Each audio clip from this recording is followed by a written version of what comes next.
Hello students, मैं सुरेखा सिंह। बच्चों, आज हम आपके पाठ्य पुस्तक से एक कविता जिसका नाम है शरद ऋतु आ गए का अध्ययन करेंगे। यह एक छत्तीसगढ़ी भाषा की रचना है और इसके रचनाकार हैं पंडित द्वारिका प्रसाद तिवारी विप्र जी। बच्चों, जैसे कि आप सभी जानते हैं कि भारत विविधताओं का देश है। भारत में आपको अलग अलग प्रकार के लोग, अलग अलग प्रकार के पहनावे, रीति रिवाज, त्यौहार, भाषा और बोली आपको मिलेंगे। उसी तरह भारत में ऋतुएं भी अलग अलग होती हैं। भारत में 6 प्रकार की ऋतुएं मानी जाती हैं, जिसमें जो इस प्रकार हैं: वर्षा ऋतु, शरद ऋतु, ग्रीष्म ऋतु, शिशिर ऋतु, हेमंत ऋतु और बसंत ऋतु। पर हम मुख्यतः 3 ऋतुओं से परिचित हैं। सबसे पहले ग्रीष्म ऋतु। ग्रीष्म ऋतु अर्थात गर्मी का मौसम, जब धरती का तापमान बहुत अधिक हो जाता है और सूर्य जो है बहुत तेज़ी से आकाश में चमकता है, उस समय जो ऋतु होती है, उस ऋतु को हम ग्रीष्म ऋतु के नाम से जानते हैं। ग्रीष्म ऋतु के पश्चात जो ऋतु आती है उसे हम जानते हैं वर्षा ऋतु के नाम से। ग्रीष्म ऋतु की गर्मी से व्याकुल पृथ्वी पर जब आसमान से पानी बरसता है तो उस ऋतु को हम वर्षा ऋतु के नाम से जानते हैं। वर्षा ऋतु में वर्षा होती है और चारों तरफ हरियाली छा जाती है। ग्रीष्म ऋतु में मुरझाए हुए पेड़ पौधों में फिर से नया जीवन उत्पन्न हो जाता है। किसान खेतों में फसल बोने लगते हैं। इस ऋतु को हम वर्षा ऋतु के नाम से जानते हैं। वर्षा ऋतु के पश्चात शरद ऋतु का आगमन होता है। शरद ऋतु, इस ऋतु में पानी का बरसना बंद हो जाता है। पृथ्वी पर चारों तरफ हरियाली छा जाती है। जो वर्षा ऋतु में जो कीचड़, पानी वगैरह जो होता है, इस ऋतु में सब खत्म हो जाता है और धरती पर जीव जंतु जो है बहुत प्रसन्न हो जाते हैं। बच्चों, इस रचना में शरद ऋतु के विषय में ही वर्णन किया गया है। इस कविता में कवि यह बताते हैं कि वर्षा ऋतु के पश्चात जब शरद ऋतु का आगमन होता है तो पृथ्वी पर उसका क्या प्रभाव होता है, पृथ्वी के वातावरण में इस ऋतु का क्या प्रभाव होता है और इसके जीव जंतु किस तरह शरद ऋतु के आने पर प्रसन्न हो जाते हैं। यह एक छत्तीसगढ़ी भाषा की रचना है। हम सब छत्तीसगढ़ राज्य के निवासी हैं, तो इस नाते हमारा प्रथम कर्तव्य बनता है कि हम अपने राज्य की संस्कृति, सभ्यता से परिचित हों।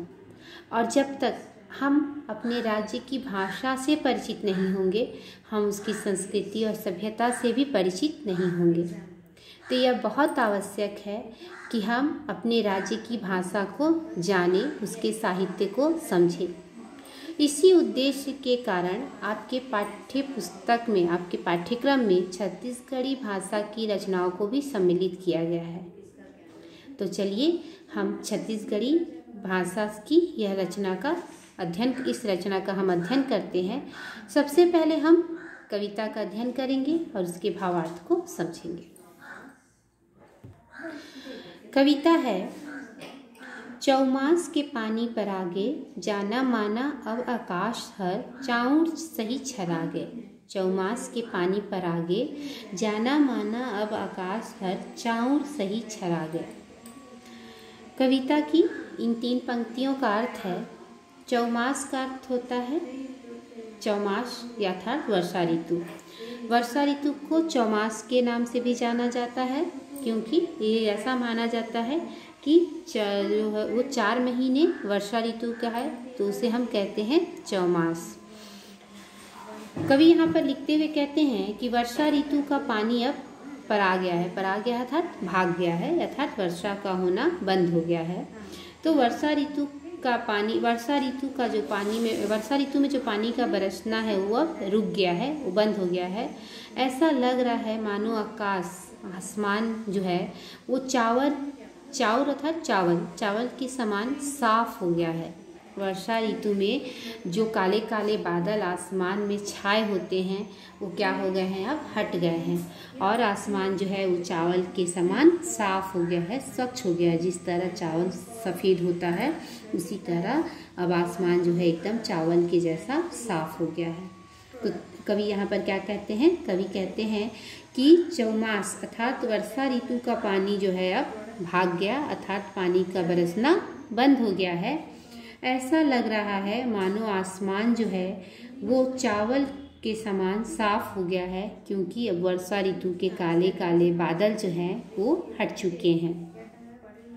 आगे, जग जग ले अब चंदा उठे बादल भैगे फरियर, जग जग ले अब चंदा उठे बादल भैगे फरियर, पृथ्वी माता चारों खूंट ले दिखते हरियर हरियर, पृथ्वी माता चारों खूंट ले दिखते हरियर हरियर, ऋग्विक ले अब अन्नपूर्णाहर खेतन खेत में छागे, ऋग्विक ले अब अन्नपूर्णाहर खेतन खेत में छागे। कवि कहते हैं कि अब आसमान में जो चंदा है, जो चंद्रमा है, वह एकदम चमकता हुआ उगता है, उदित होता है, निकलता है। कवि कहते हैं कि अब आसमान में चंदा जो है एकदम साफ चमकता हुआ अब निकलता है। बादल भैगे फरियर, बादल जो है क्या हो गया, आसमान जो है वो अब एकदम साफ हो गया है, एकदम स्वच्छ हो गया है। पृथ्वी माता चारों खूंट ले दिखते हरियर हरियर, और पृथ्वी माता जो है, धरती माता जो है वो चारों खूंट यानी चारों ओर से क्या दिखाई देती है, हरी भरी दिखाई देती है। ऋग्विक ले अब अन्नपूर्णाहर खेतन खेत में छा गए, कहती है कि अब हर खेत में अन्नपूर्णा अर्थात फसलों में जो है अब क्या हो गए हैं, जैसे धान में बाली लग गई है और जो अनाज है उनमें जो फल है, जो अन्न जो है वो लग गए हैं। तो कहते हैं कि अब चारों तरफ हर खेत में अन्नपूर्णा जो है अब क्या हो गई है, चमचमा रही है, चमक रही है। ऋग्वेद इसलिए अन्नपूर्णा जो है अब हर खेत में चमक रही है, हर खेत में अब अन्नपूर्णा जो है वो छा गई है। तो आगे कवि कहते हैं, कविता के आगे की पंक्ति इस प्रकार है। नदियाँ और तरिया के पानी कमती होए लागिस, नदियाँ और तरिया के पानी कमती होए लागिस, रद्दा के चौमास के चिखला झंझटहा हर भागिस, रद्दा के चौमास के चिखला झंझटहा हर भागिस, बने पेट भर पानी पी के पृथ्वी आज अघागे। कवि कहते हैं कि नदी और तालाबों का पानी जो है अब कम होने लगा। वर्षा ऋतु में नदियों और तालाबों में क्या होता है, पानी बहुत अधिक भर जाता है। तो अब वो कहते हैं कि अब नदी और तालाब में पानी जो है वो कम होने लगे, क्योंकि वर्षा में पानी का बरसना जो था वो बरसने के कारण पानी भरे रहता था। अब वर्षा ऋतु चली गई है, अर्थात पानी का बरसना बंद हो गया है और नदियों और तालाबों के जो पानी जो है क्या होने लगे, अब कम होने लगे हैं। रद्दा के चौमास के चिखला झंझटहा हर भागिस, कहते हैं कि रद्दा अर्थात रास्तों में जो वर्षा ऋतु में जो रास्तों में चिखला अर्थात कीचड़ हो जाते थे, जो परेशान करने वाला जो कीचड़ हो जाता था, अब वो क्या है, नहीं है, वो भाग गया है, अब वो हट गया है। तो कहते हैं कि वर्षा ऋतु में जो रास्तों में परेशान करने वाला जो कीचड़ होता था, अब वो क्या हो गया है, अब वो हट गया है, अब वो रास्तों पर कीचड़ नहीं है। बने पेट भर पानी पीकर पृथ्वी आज अघा गए, और खूब पेट भर के पानी पीकर, वर्षा ऋतु में जो बहुत ज़्यादा पानी बरसता है, तो पानी बरसने के कारण पृथ्वी जो है, धरती माता जो है पेट भर पानी पी ली है और आज वो क्या हो गई हैं, संतुष्ट हो गई हैं, अघा गई हैं अर्थात संतुष्ट हो गई हैं। कविता के आगे की पंक्तियां हैं। लक्ष्मी लाल लहुटारे खातिर जल देवता अगुआइस, लक्ष्मी लाल लहुटारे खातिर जल देवता अगुआइस, तब जग जगले पुरैन पाना के दसना दसवाइस, तब जग जगले पुरई पाना के दसना दसवाइस, ऋग्विग ले फिर कमल फूल हर तरिया भर छतरा गए। अब यहाँ पर कवि कहते हैं कि खेतों में अन्नपूर्णा अर्थात लक्ष्मी माता जो है वो फैली हुई हैं, फसल जो है पकने पर आ गए हैं, पकने हो गए, पक रहे हैं और अब उनकी कटाई करने का समय आ गया है। अर्थात अब लक्ष्मी माता जो है घरों में प्रवेश करने वाली हैं, अन्न लक्ष्मी जो है वो घरों में आने वाली हैं। तो यहाँ पर कवि जो है वो बता रहे हैं कि लक्ष्मी लाल लहुटारे खातिर, अर्थात अब लक्ष्मी का अगवानी, लक्ष्मी माता की अगवानी करने के लिए जल देवता जो है वो क्या कर रहे हैं, खुद उनका स्वागत करने के लिए खुद उनका क्या कर रहे हैं, अगवानी कर रहे हैं। जल देवता जो है वो खुद आगे बढ़कर उनका स्वागत करने के लिए तैयार हो गए हैं। तब जग जगले पुरैन पाना के 10 और लक्ष्मी का स्वागत करने के लिए जो जल देवता हैं वो क्या करते हैं कि पुरैन पाना अर्थात कमल के पत्तों का बिस्तर सा उन्होंने क्या कर दिया है, बिछा दिया है, एक बिस्तर लगा दिया है। पुरैन अर्थात कमल और दसना अर्थात बिस्तर। तो वे कहते हैं कि जल देवता जो है लक्ष्मी के स्वागत के लिए, उनके अगुवानी के लिए तैयार हो गए हैं और इसलिए उन्होंने क्या किया है कि पूरे तालाब भर उन्होंने कमल के पत्तों का क्या कर दिया है, बिस्तर बिछा दिया है।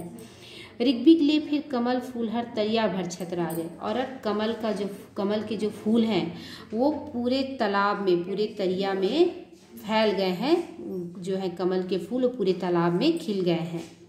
किसके लिए? लक्ष्मी माता के स्वागत के लिए। कविता में आगे कवि के लिखते हैं, चारों खूंट में चुहुल पुहुल अब करथे चिरई चुनगुन। चारों खूंट में चुहुल पुहुल अब करथे चिरई चुरगुन। भौरा घलो परेहे बहिया करथे गुनगुन गुनगुन। भौरा घलो परेहे बहिया करथे गुनगुन गुनगुन। अमृत वर्षा होही संगी सुघर घड़ी अब आ गए। कवि कहते हैं कि चारों तरफ अब चहल पहल है, चारों दिशाओं में अब चहल पहल हो रहा है। चिरई चुरगुन अर्थात जो चिड़िया भी है, चिड़िया वो भी अब क्या कर रहे हैं, चुनगुन कर रहे हैं अर्थात चहचहा रहे हैं। और भौरा जो है फूल खिले हैं चारों तरफ, तो इसलिए भौरा भी क्या हो गए हैं, वो पागल हो गए हैं और गुनगुन गुनगुन कर रहे हैं। पागल होकर वो क्या कर रहे हैं, गुनगुन गुनगुन, क्योंकि शरद ऋतु में फूल खिल जाते हैं चारों तरफ, मौसम भी जो है सूखा हो जाता है। तो चिड़िया पक्षी जो है वो भी अब चारों तरफ चहचहाते हुए अपने लिए दाना चुनते हैं। भौरा भी जो है फूलों के ऊपर रस पीने के लिए गुनगुन गुनगुन गुनगुनाता हुआ उड़ता रहता है। तो उसी को कवि कहते हैं कि अब चारों दिशाओं में चहल पहल दिखाई पड़ रहा है। चिड़िया जो है, पक्षी भी अब चुनगुन कर रहे हैं अर्थात वो भी चहचहा रहे हैं। और भौरा की तो मत पूछो, तो पागल हो गया है और चारों तरफ क्या कर रहा है, गुनगुन करता हुआ उड़ रहा है। कवि कहते हैं, अमृत वर्षा हो ही संगी सुगर घड़ी अब आ गए। कवि कहते हैं कि अब आसमान से अमृत की वर्षा होगी, अर्थात अब जो है ओस गिरेगा, ओस की बूंदें जो है बरसेंगी, अमृत का वर्षा होगी, क्योंकि अब क्या हो गया है, अब सुंदर समय आ गया है, अब अच्छा समय आ गया है। तो बच्चों, ये तो थी आपके पाठ्य पुस्तक से कविता शरद ऋतु आ गए। आशा करती हूँ कि आपको कविता का भावार्थ समझ में आ गया होगा। धन्यवाद।